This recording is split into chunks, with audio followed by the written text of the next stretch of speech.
திரு செந்தில், பாட்டாளி மக்கள் கட்சியினுடைய நிறுவனர் இதற்கு ஒரு கடுமையான கண்டனத்தை தெரிவித்திருக்கிறார். குறிப்பிட்டு சொல்ல வேண்டுமானால் அரசு பள்ளிகளை மூட நம்பிக்கை விதைப்பவர்களின் வேட்டைக்காடாக மாற்ற முயல்வதா என்கிற ஒரு கேள்வியை எழுப்பியிருக்கிறார். ஆனால் அந்த நிகழ்ச்சியிலே பங்கேற்று சர்ச்சைக்குரிய வகையில் பேசியதாக விவாதத்திற்கு உள்ளாயிருக்கிற கருத்து என்ன சொல்கிறாருன்னா, வாழ்வியல் கல்வியை தான் நான் சொல்லிக் கொடுத்தேன், இப்படி சொல்லிக் கொடுக்க வர்றவங்கலாம் கேள்வி கேட்டு அனுப்புறது சரியா அப்படிங்கிறார்.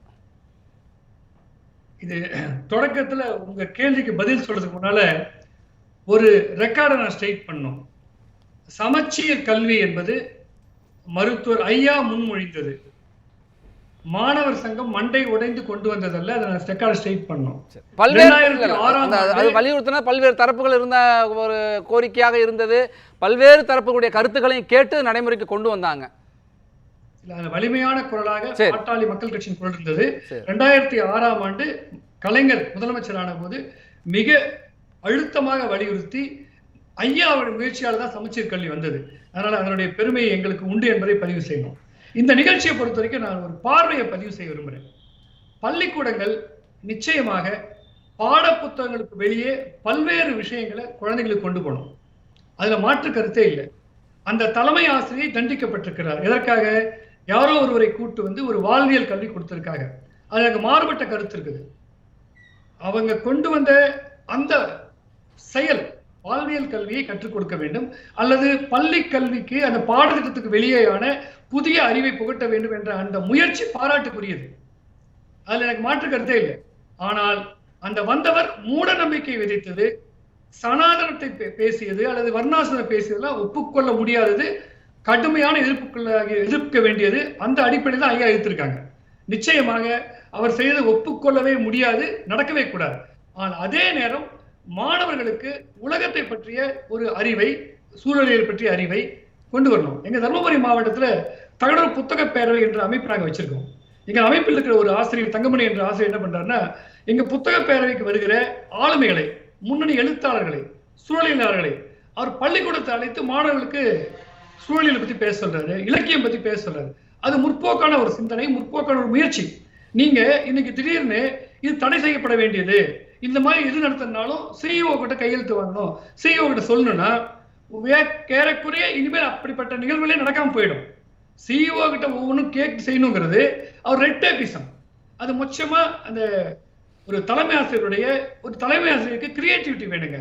அவங்க மாணவர்களுக்கு என்ன செய்ய நினைக்கணும் செய்யக்கூடிய ஒரு சுதந்திரம் வேணும், ஒரு அதிகாரம் வேணும். நீங்க முழுக்க முழுக்க எதை கேட்டாலும் நீ சிஇஓ கேட்டு செய்யணும் அப்படின்னு சொன்னீங்கன்னா அவங்க இனிமேல் சிம்பிளா ஒண்ணு பண்ணுவாங்க. மாணவர்கள் பாடத்தை மட்டும் படிங்கப்பா, வேற எதுவும் பண்ண வேணும்னு சொல்லுவாங்க. அந்த வகையில் இந்த தலைமை ஆசிரியை இடமாற்றம் செய்தது தவறு. அவரு சகோதரர் மாணவர் குறிப்பிட்டது மாதிரி இதற்கு பின்னால அதிகார அமைப்பில் இருக்கிற பல பேர் நிச்சயமாக இருப்பாங்க.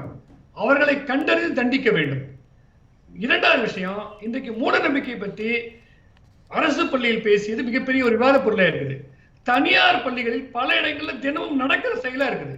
அரசாங்கம் கொடுக்கிற வழிமுறைகள் அரசு பள்ளிக்கு மட்டுமல்ல தனியார் பள்ளிக்கும் சேர்ந்து அரசு உதவி பெறும் பள்ளிகள்லயும் இருக்கு, இறைவணக்க கூட்டங்கள் இருக்கு, அந்தந்த மதம் சார்ந்த வழிபாட்டு முறைகள் இருக்கிறதை நம்ம பார்க்க முடிகிறது. அரசு உதவி பெறும் பள்ளிகள்ல காலங்காலமா தொடர்ந்து அரசு பள்ளிகள், அரசு உதவி பெறும் பள்ளிகள், தனியார் பள்ளிகள். அது மட்டுமல்ல, அதுல முக்கியமா அரசாங்கமே தன்னை மதச்சார்பற்றதுக்கு சொல்லிக்கொள்ள வேண்டும். நிச்சயமாக மதம் என்பது கடவுள் நம்பிக்கை தனிப்பட்ட விருப்பம்.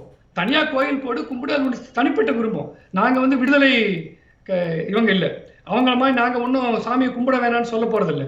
சாமியை கும்பிடுறது உங்க விருப்பம். எங்க கட்சியில சாமியை கும்பிடுறவங்க இருக்காங்க, கும்பிடாத என்னை போன்ற பெரியாரிஸ்டுக்கு இருக்காங்க, அது வேற விஷயம். ஆனால் அரசு 100 விழுக்காடு மதச்சார்பற்ற அரசாங்கம் இருக்க வேண்டும். இன்னைக்கு அரசு தவறான ஒரு வழியை காட்டுது. முருகனுக்கு கும்பிடுறேன்னு சொல்றது, விழா எடுக்குது. அப்ப அடுத்து கிறிஸ்து கொண்டாட போறாங்களா, நபி கொண்டாட போறாங்களா? அப்ப தொடர்ந்து அரசு ஆன்மீக விஷயங்கள் செல்லும் போது அது ஒரு தவறான சமிக்கையாக கல்விக்கூடங்களுக்கு போகுது. உண்மையிலேயே அரசு செய்த தவறின் ரிஃப்ளெக்ஷன் தான் இந்த பள்ளிக்கூடத்தில் நடந்திருக்குது. அரசு தன்னை தெளிவுபடுத்திக் கொள்ள வேண்டும். பேரறிஞர் அண்ணா மிகப்பெரிய புரட்சி பண்ணாரு. அடிக்கல் நாட்டு விழா, கால்கோல் விழா என்று மத சார்பற்ற அரசு நிகழ்ச்சி பண்ணாரு. இன்னைக்கு திமுகவின் மூத்த அமைச்சர் கூட பூமி பூஜை தான் போடுறாங்க. இது ஜெயலலிதா செய்த மாற்றம். அந்த மாற்றத்தை திரும்பி மாற்றிருக்கிற வாய்ப்பை புறக்கணித்து விட்டு அவங்களும் செல்வி ஜெயலலிதா வழியில பூமி பூஜை போடுறாங்க. அப்ப அரசாங்கமே மதச்சார்பற்றதாக மாறி அரசாங்கமே மதத்தை ப்ரொமோட் பண்ணும்போது பள்ளிக்கூடம் அதான் செய்யும். முதல்ல அரசாங்கம் திருந்தட்டும், அரசாங்கம் அறிவியல் கண்ணோட்டத்தோடு நடந்து கொள்ளட்டும். அப்பதான் பள்ளிக்கூடங்கள், கல்விக்கூடங்கள் அறிவியல் கண்ணோட்டத்தை வளர்த்துக் கொள்ள முடியும். அந்த நோக்கு வேண்டும் என்பதுதான் எங்களுடைய முதல் கோரிக்கை. அதே நேரத்தில் இந்த பேச்சாளருடைய கருத்து அவர் என்ன சொல்றாரு அப்படின்னா, நான் மெய்யியல் சார்ந்து வாழ்வியல் தத்துவம் சார்ந்து பேசுறேன், இதுல என்ன தவறு இருக்கு? ஆசிரியர் கேள்வி கேட்கிறார், அந்த ஆசிரியர் சங்கர் எதிர்த்து கேள்வி கேட்கிறார். கேள்வி கேட்கறதுக்கு இவர் எதிர்த்து, ஆசிரியர் எதிர்த்து கேள்வி கேட்கிறார். ஒரு பள்ளி வளாகத்திற்கு சென்று பள்ளி வளாகத்திற்குள் ஒரு பேசுகிறார். அவர் மட்டும் அதுக்கப்புறம் 2-3 பேர் பேசுறாங்க. எத்தனை பேர் எதிர்த்து என்ன பேசினாலும் 100 பேர் இல்லை, 1,00,000 பேர் என்னை எதிர்த்து கேள்வி கேட்டாலும் நான் பயப்பட மாட்டேன், தொடர்ந்து என்னுடைய கருத்தை சொல்லுவேன் அப்படின்னு சொல்றாரு. அது 2 பார்வை. ஒன்று, மாணவர்களுக்கு தத்துவ பார்வை கொடுக்க வேண்டும். அந்த தத்துவ பார்வை என்பது ஆன்மீக பார்வை அல்ல.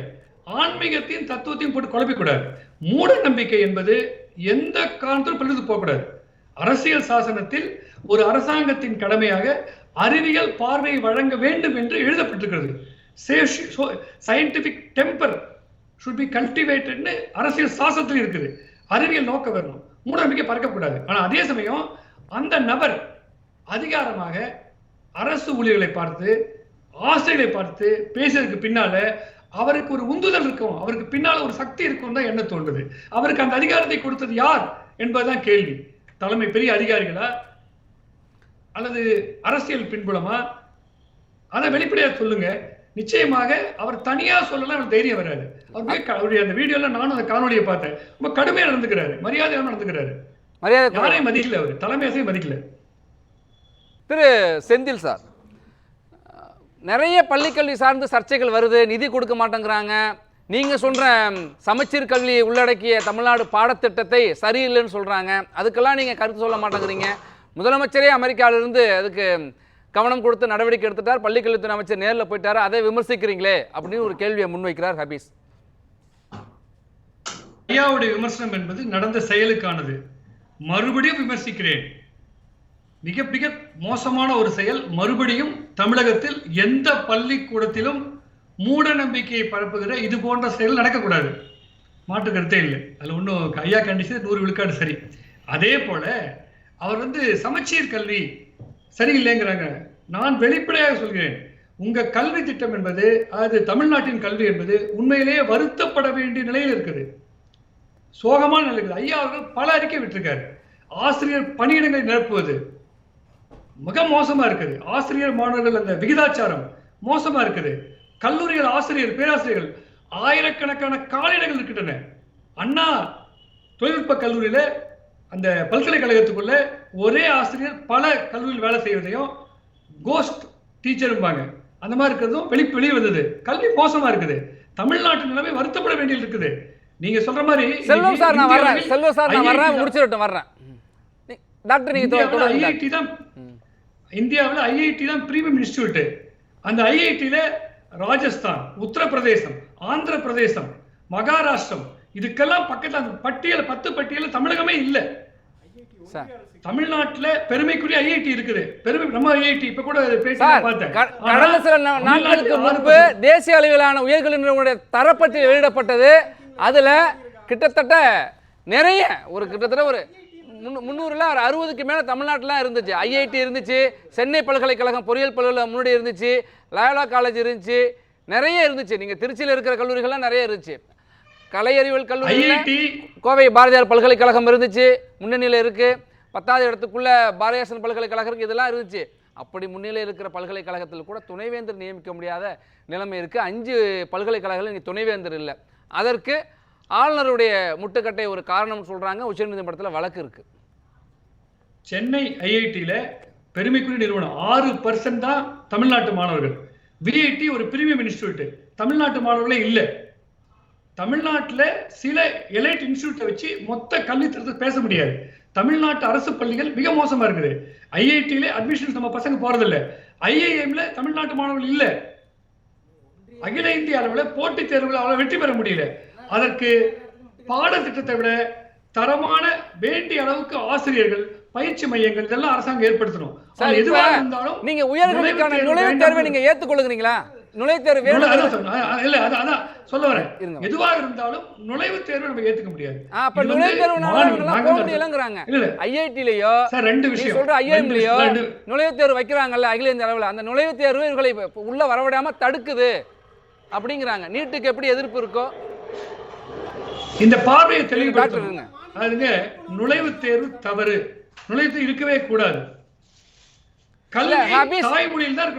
மருத்துவர் கேட்கிறாரு, இன்னொரு மருத்துவர் இங்க இருக்கிறார், திமுக இருந்து பங்கேற்று இருக்காரு. அப்ப நீங்க தமிழ்நாட்டுல சரியில்லைன்னு சொல்றீங்களே, எந்த மாநிலம் முன்னுதாரணமா சொல்றீங்க அப்படின்னு கேட்கிறாரு.